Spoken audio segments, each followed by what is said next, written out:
Hi friends, పొద్దున్నే కోళ్ళ ఫారంలోకి వచ్చా. కోడి పిల్లలు అయితే ఎలా ఉన్నాయి?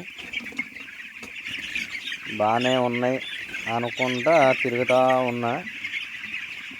మంచు బాగా పడుతుంది, షెడ్లోకి కూడా వచ్చి పొట్టు తడుస్తుంది. మంచు ఇట్లా పడినా కోడి పిల్లలకు జలుబు వచ్చే అవకాశం ఉంది. సరే, కోడి పిల్లలు అయితే గ్రోత్ ఎలా ఉన్నాయి, అన్నీ మేస్తూ ఉన్నాయి, బాగానే ఉన్నాయి. పోసిన మేత కూడా దాదాపు తిన్నాయి. రోజుకి అరగంటకోసారి గంటకోసారి ఇలా లేపాలన్నమాట. కోళ్ళన్నీ లేపితే మేత మేస్తుంటాయి, పడుకుంటే కాళ్ళు కుంటులు లేకుండా ఉండాలి. కాళ్ళు ఎక్కువసేపు పడుకున్నాకుంటే కాళ్ళు పట్టుతాయి అన్నమాట. చూసారుగా, నిన్న ఒకటి చనిపోయింది, దాన్ని కోచ్ చూసా ఏం లేదు ప్రాబ్లం. సరే, ఈరోజు కూడా ఇట్లా లేపుతుంటే ఈరోజు కూడా ఒకటి పోయింది, అది కూడా మీకు చూపిస్తా ఎలా పోయి ఉందో.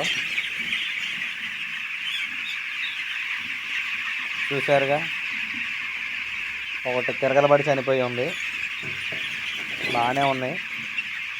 ఇది మాత్రం మరి ఎందుకు చనిపోయిందో అర్థం కావట్లా. తిరుగుతానే చనిపోతాయి. ఇప్పుడు ఇది పరిస్థితి.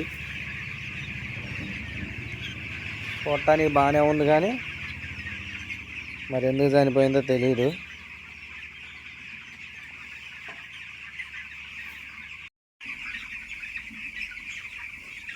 పదిహేనో రోజు ఉదయం వచ్చి ఒక కోడిపిల్ల పోయిందన్నా కదా. టైం ఇప్పుడు 10 గంటలు అవుతుంది. వస్తే ఇంకోటి పోయి ఉంది.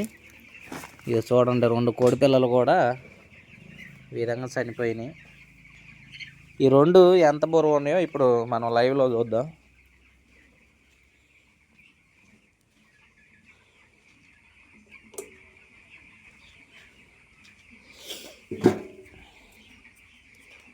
చూశారుగా, దాదాపు 1200 గ్రాములు ఉన్నాయి కోడి పిల్లలు.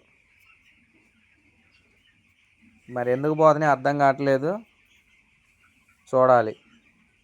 ఓకే ఫ్రెండ్స్, వీడియో నచ్చితే లైక్ చేసి, షేర్ చేసి, సబ్స్క్రైబ్ చేయండి.